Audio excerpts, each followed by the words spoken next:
Hola chicos, Ciencias Naturales 79. Estamos con los mecanorreceptores, que habíamos dicho que eran las corrientes de agua y de aire. Sobre todo las corrientes de agua para los peces, imagínate la importancia que puede tener, que viven entre ellas. Y en el aire, pues el que sientan el aire de una manera fiel en cuanto a la corriente que lleva, la intensidad y todo esto, para la caza y para la depredación puede ser impresionante. Nosotros sí, también, ¿no? Hace aire, colócate aquí, colócate, pero para las actividades primarias de la vida pueden ser fundamentales. Y entonces eso también es un sensor, ¿eh? Un receptor del tipo de mecanoreceptor sensible a corrientes especialmente de agua y de aire. Habíamos visto en el vídeo anterior el equilibrio, vamos a ver ahora las acústicas. Dice, audición en vertebrados. Que ya algo hemos dicho en el vídeo anterior porque está muy mezclado con el del equilibrio, pero ahora nos vamos a fijar más en el aspecto de la audición. A partir del sáculo, recuerda que el sáculo era una cavidad en la parte del oído interno que tenía encima otra cavidad un poquito más pequeña que era el utrículo. Esta era el sáculo o saquito. Se forma a partir del sáculo, que estaba relleno de membranas con otolitos o piedras pequeñitas que tienen cierta movilidad, que son las que hacen variar los estímulos dependiendo a qué neuronas presionen esos otolitos. Bueno, pues a partir de ahí, a partir del sáculo, se forma el órgano auditivo. Es decir, a partir de este, que es también del órgano del equilibrio, se forma el órgano auditivo. En los peces, anfibios, reptiles, aves, es la jena. Es decir, en los invertebrados, este sentido auditivo, estamos en ondas acústicas, es lo mismo que sentido auditivo, es la jena, que parece que es un órgano tipo placa, que tiene recepción de los sonidos o de las vibraciones venidas de los sonidos. Y esto que es, digamos, la primera producción de la evolución, luego sufre por espacio y por desarrollo mayor en la evolución, necesitaba más espacio, se enrosca y da lugar a la parte del oído interno que es la cóclea.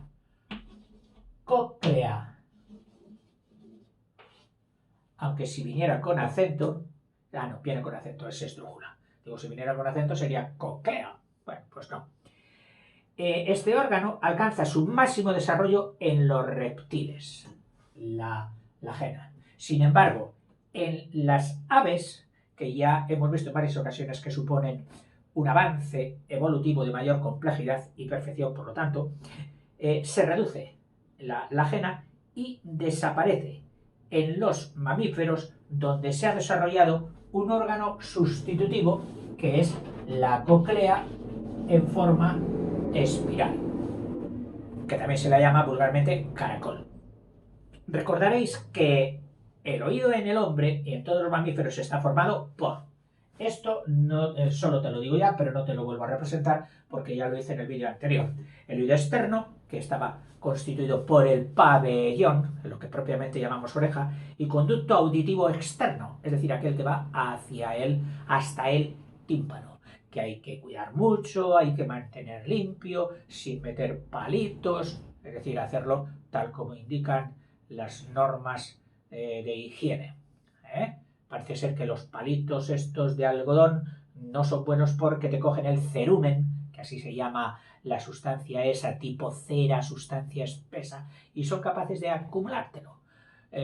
Por algunas circunstancias este cerumen a veces que tiene su función, juntamente con unas vellosidades, pues ¿de qué? De que el polvo no entre hasta el tímpano, de que entren las ondas sonoras, es decir, los movimientos del aire, las vibraciones de aire, que eso es el sonido, hasta el tímpano para moverlo, pero no entre el polvo. Y ahí están, pues primero los cilios o pestañitas finísimas del conducto auditivo, que es muy estrecho en su última parte, y el cerumen, que hace de captador o de pegajosa, sustancia pegajosa para el polvo. Claro, ese cerumen tendrá luego también un movimiento de tipo de externo de limpieza. Y si no te limpias las orejas, pues como decían en mi pueblo, vas a criar patatas ahí. Pero bueno, para limpiarlo, en la ducha, pues jabón sin enjabonarte especialmente esa zona, se mete un poquito, el dedo pequeño, el dedo meñique, se pasa por ahí, se seca bien luego y esa es la limpieza habitual. Luego habrá otro tipo de limpieza que ya puede ser más indicada en algunas situaciones que en lo puramente normal. Y por supuesto, si hay algo, ya sabes a quién acudir, todas las cuestiones del oído. Aquel doctor que tiene el nombre más largo seguramente, al rino, laringólogo, al otorrinolaringólogo, oído, rino, laringe y ólogo, pues especialista en. ¿Por qué? Porque estas tres cosas están íntimamente relacionadas. Y lo que sucede en una puede ser consecuencia o causa de lo que sucede en las otras. Oído externo, ya hemos dicho, pabellón auditivo y conducto auditivo. El oído medio, la membrana que era el tímpano, los huesecillos, yunque, martillo, lenticular y estribo, que actúan como transmisores de las ondas acústicas. Y por último, comunicado el oído medio con la faringe, es decir, en el oído en medio, que eso no te lo he dicho en el vídeo anterior, antes de la entrada por la ventana oval del estribo que estaba aquí, tapando la ventana oval para comunicar sus vibraciones a la endolinfa, al líquido que baña todo el oído interno, pues antes de llegar aquí, o antes de esto, está la comunicación en el oído medio, comunicando el oído medio con la faringe, existe un conducto. Los conductos de este tipo los suelen llamar la trompa de Eustaquio.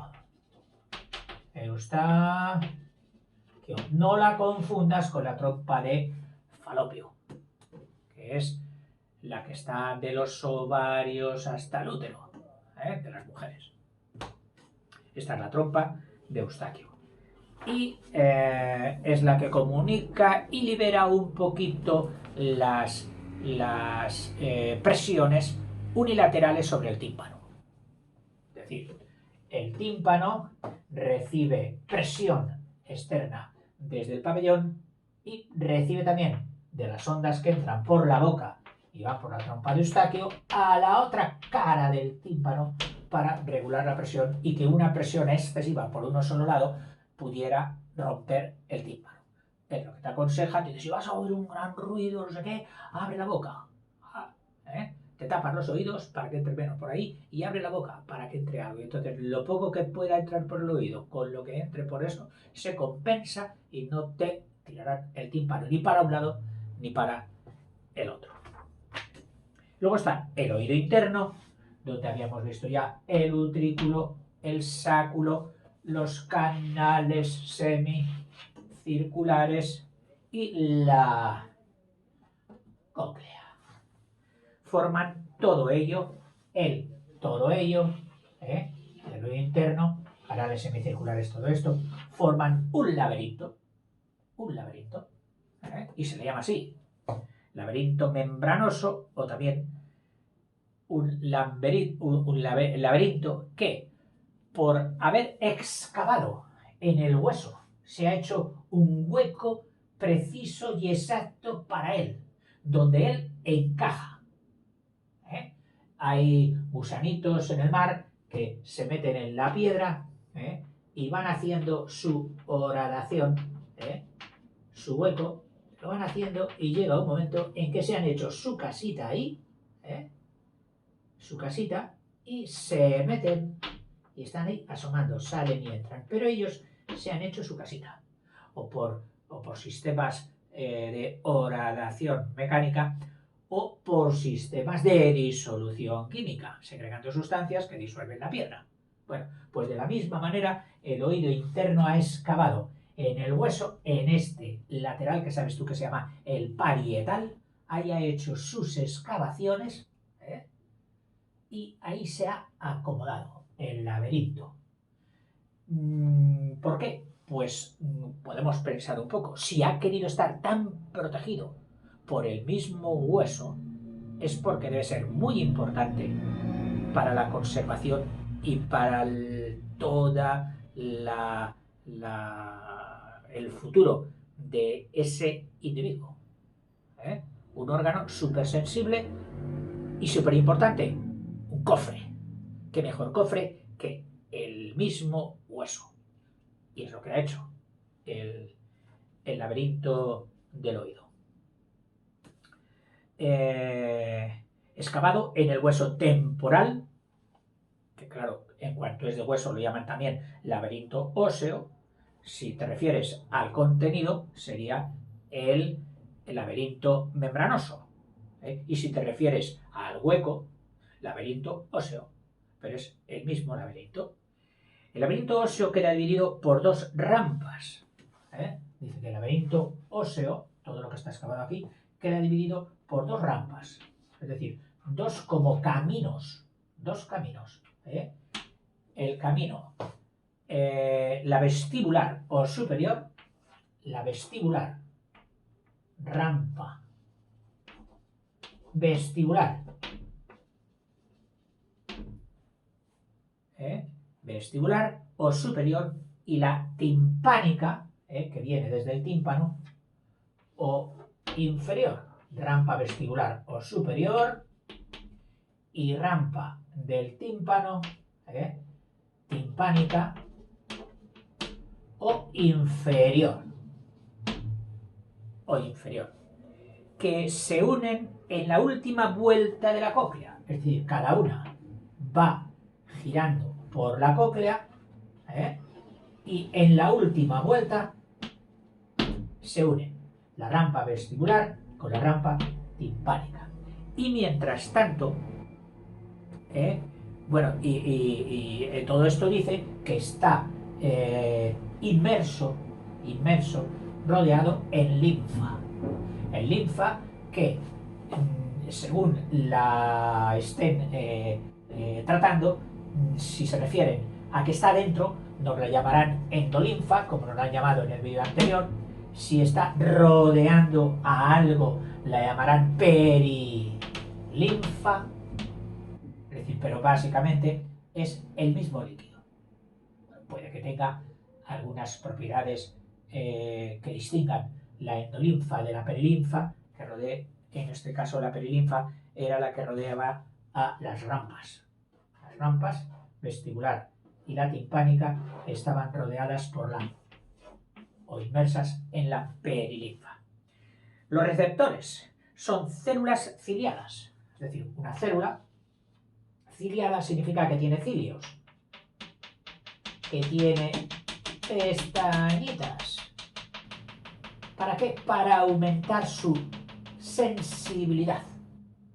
Esas son células ciliadas, que tienen el nombre del señor seguramente que las descubrió, que son las células ciliadas de Corti, situadas en la rampa media, es decir, ni en la rampa superior vestibular ni en la rampa inferior. En la rampa media están las células ciliadas de Corti.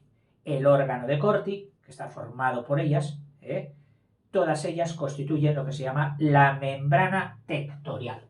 O sea, las células de Corti, todas ellas son las que hacen el órgano de Corti con su membrana tectorial. Con su membrana tectorial. Órgano de Corti con la membrana tectorial hecho por las células ciliadas de Corti. Y ahora ya dice, bueno, ondas acústicas, ya hemos dicho bastante y hemos emborronado la pizarra bastante. Pasa rápidamente sobre los de cambio de presión, sobre los que nos presionan, sobre los que nos tocan, el tacto. Son dos tipos de corpúsculos. Uno para los tactos suaves y vibraciones también suaves o finas, delicadas. Es como si tuviéramos ahí una... No, que esto es el equilibrio, perdón. En la presión, en los cambios de presión. O tacto, total. Pues tenemos uno que actúa con los muy suaves, unos corpúsculos, unos cuerpecitos, unas células en la piel, diseminados por la piel.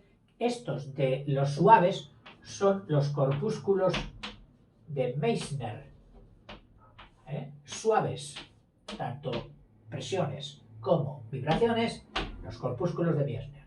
Y vienen ahora los bestiales, los fuertes. ¡Qué golpe me han dado! ¿Y lo has notado? Toma que sí lo he notado.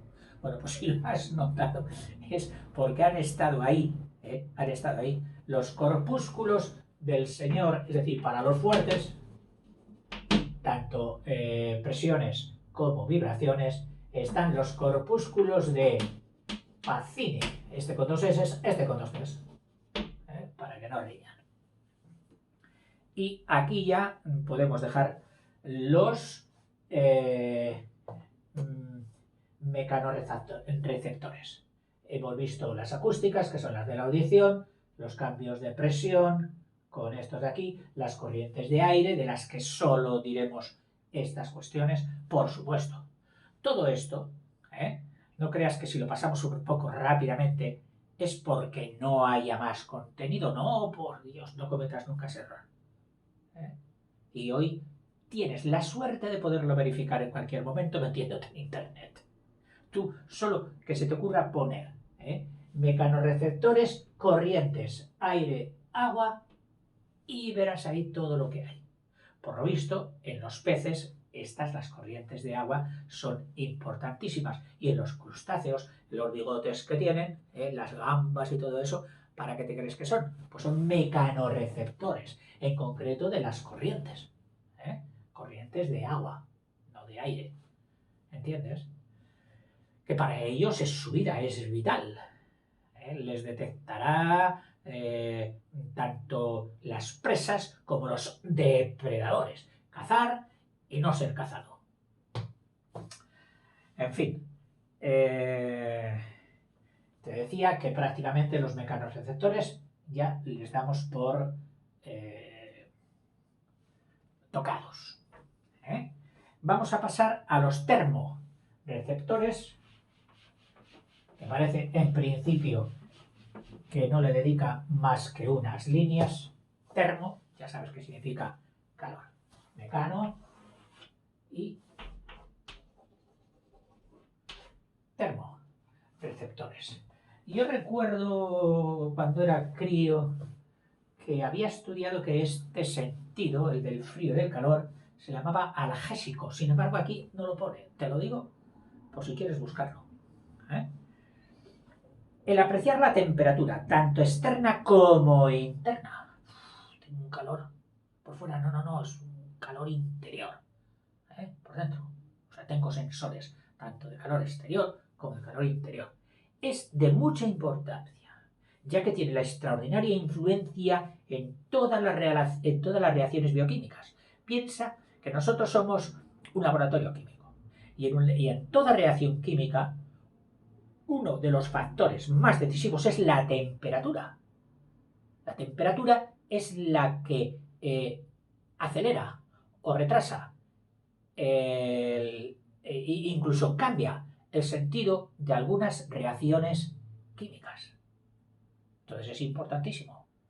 Si un día estudias ingeniería química, verás que para hacer un tanque donde tenga que hacerse una reacción química entre varios cuerpos o entre un cuerpo entre dos cuerpos que tú has metido, has de poner continuamente termómetros que te indiquen la temperatura, porque esa temperatura es básica para el interior del tanque donde se está haciendo esa reacción. Bueno, pues las temperaturas, tanto interiores a las que están nuestra sangre y nuestro cuerpo, como las exteriores, que influyen también sobre las interiores. Somos un continuo traspaso de termias, es decir, de calorías.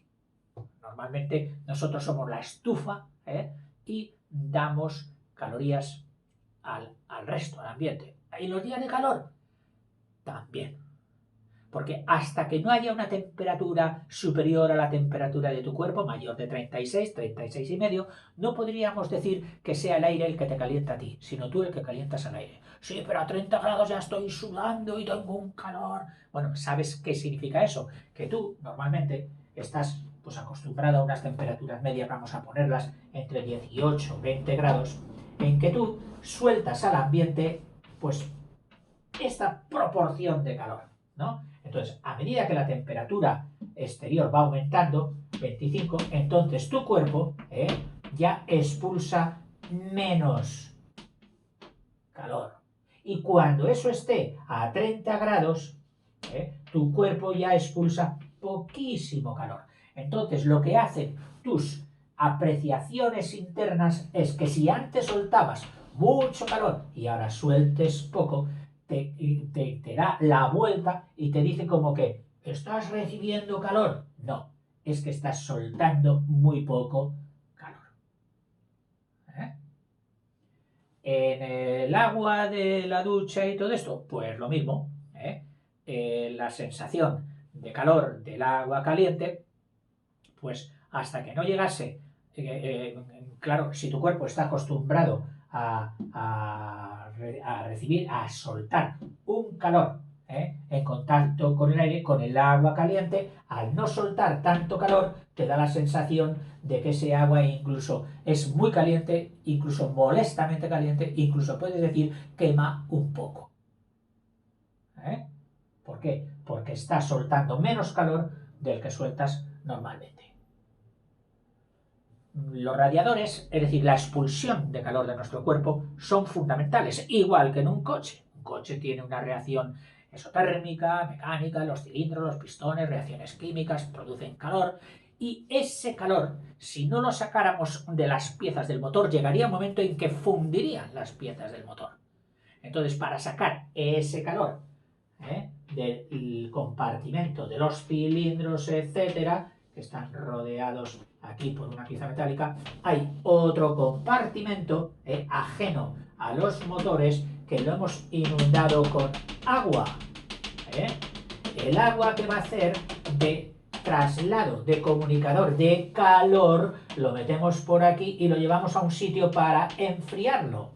Y ese le ponemos para, como el enfriamiento va a ser proporcional a la cantidad de superficie que haya para enfriarse, le hemos construido un radiador que lo suelen llevar los coches en la parte delantera y por si el aire no entrase suficiente para arrastrar el calor, que es lo que suele hacer cuando está en marcha, entonces tiene aquí siempre delante de él un ventilador que se pondrá en marcha para insuflar aire a través del radiador y poder enfriar el circuito. Y cuando este agua llegue a unas temperaturas que tú tienes en el interior del coche, un termómetro que te marca la temperatura del motor, si esa no ha habido bastante, ¿por qué? Porque se te ha vaciado el agua, porque no ha... Entonces hay un calderín que se llama calderín de expansión, en el circuito, donde te indica los niveles del agua del circuito de refrigeración. Importantísimo. Y no digamos, si en algún momento llegas a romper esta pieza, por pasar por un sitio muy bajito, has dado con una piedra, has roto el cárter, y empieza a salir agua que suele salir sucia, tipo óxido. Si sale aceite, es que le has dado en el cárter donde estaban las piezas que comunican el movimiento, que ese ya es el aceite de cárter. O sea, hay aceite y hay agua, pero incomunicados. tanto una cosa es vital para el motor, el aceite, como el agua de refrigeración. Pues en nuestro cuerpo pasa prácticamente lo mismo en cuanto a la refrigeración, pero nuestro radiador está en la piel. Mira, los pobres perros no tienen piel con poros como nosotros, donde podamos enfriar nuestra temperatura externa, y entonces tienen que enfriarlo constantemente por la lengua. Sacan la lengua y... Pero bueno, hacen unas inspiraciones y respiraciones a una velocidad, con una frecuencia increíble. Y es que por ahí están expulsando todo el calor que se le pide. ¿Y por qué la naturaleza les ha hecho así? Pues porque seguramente el hecho de vivir siempre a la intemperie ha resultado más práctico y más valioso para ese animal el no tener poros por donde expela el calor, en ese momento, y guardarse los días fríos, etcétera, y al contacto con la intemperie, el guardarse el calor en el cuerpo para que no baje su temperatura, que sería mortal. Sabemos que los cuerpos, los animales de sangre caliente, que más bien que de sangre caliente, de sangre constante, de temperatura constante, si se baja la temperatura por debajo de determinados niveles, las reacciones químicas, la conducción de la sangre, la oxigenación ya no se realizan y podemos morir por hipotermia, que se llama hipo por debajo de termia. Y eso le pasaría al lobo y le pasaría al perro. Entonces han preferido no sudar por aquí y decir, ya sudaré yo lo que quiera y en el momento que quiera. ¿Por dónde? Pues por la boca. ¿Sabes? En fin. Sigo con los termorreceptores. Los animales pueden responder a los cambios de temperatura, bien manteniendo su temperatura interna constante, que son los homeotermos. Los que tenemos temperatura constante somos los homeo, que significa igual, termos. Homeotermos, siempre a la misma temperatura. Por diversos mecanismos de homeostasis. Mecanismos de homeostasis. Decíamos que el homeo es igual y estasis, estado. Es decir, el estado interior, mantenerlo siempre igual. Eso es importante. El equilibrio. Fíjate que homeostasis era una palabra que se empleaba incluso para los movimientos hologénicos. Y en el cuerpo también tiene que haber homeostasis, equilibrio, constancia. Y no pasar de mucha temperatura a poca temperatura, mucha presión, poca presión. No. El cuerpo quiere homeostasis, equilibrio. Y no solo ya por la parte térmica, que sería el estado homeotermo, sino en todos los estados químicos, etc. Bueno, pues dice que el cuerpo tiende a mantener la misma temperatura o bien mediante cambios de conducta, Oye, ¿dónde está el oso? Ya no lo vemos. Ha variado su conducta. Antes venía por aquí a pescar. Sí, pues ha variado su conducta. ¿Por qué? Ay, amigo. Porque él le cuesta mantener el ser homeotermo y entonces se mete en las cavernas y allí baja su índice de respiración, etcétera, aunque no baja mucho su temperatura, creo, que es lo que significa o es lo que entendemos por invernación o hibernación, con H, que las dos maneras se puede decir invernación sin H, INV, o hibernación con H. Estos son, y no digamos otros todavía más, que son los reptiles como la lagartija y otros, los insectos, los caracoles y todos estos que se meten ahí a pasar el invierno. Estos son capaces de bajar su temperatura, es decir, son capaces de mantenerse vivos a distintas temperaturas, más altas y más bajas. Esto es lo que hace que estos animales sean llamados los poiquilo, que significa varias, poiquilotermos. Homeo, la misma, similar, constante, una. por kilo, varias temperaturas. Y dependiendo de esa temperatura, pues regulan todo, regulan su respiración en intensidad y en ritmo, su actividad, su caza, su todo, su procreación, aprovechan esos periodos para los buenos para tener las crías, etc.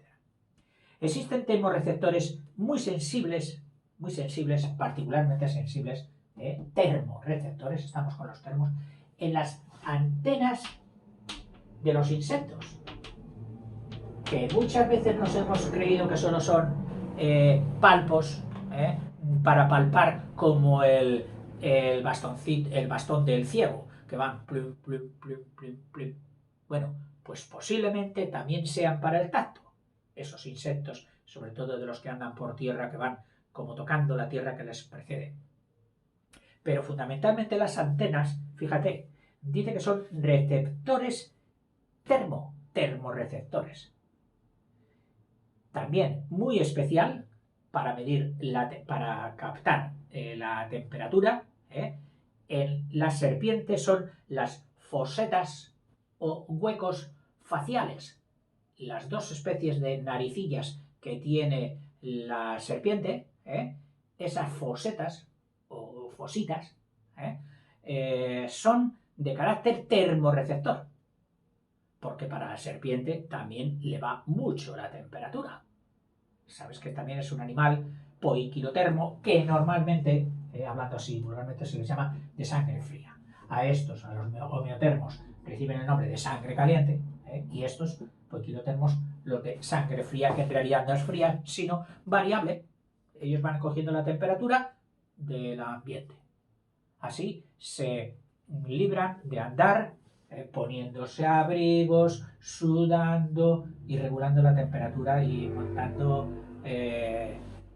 aires acondicionados. Ellos dicen, ¿qué hace 25 grados? Pues yo a 25. ¿Qué hace 30? Pues yo a 30. No es mala cuestión, ¿eh? En fin, y también en el pico de las aves. Tienen como dos agujeritos, que son termorreceptores. En los mamíferos superiores, en el hombre, sin ir más lejos, pues se localizan ¿dónde?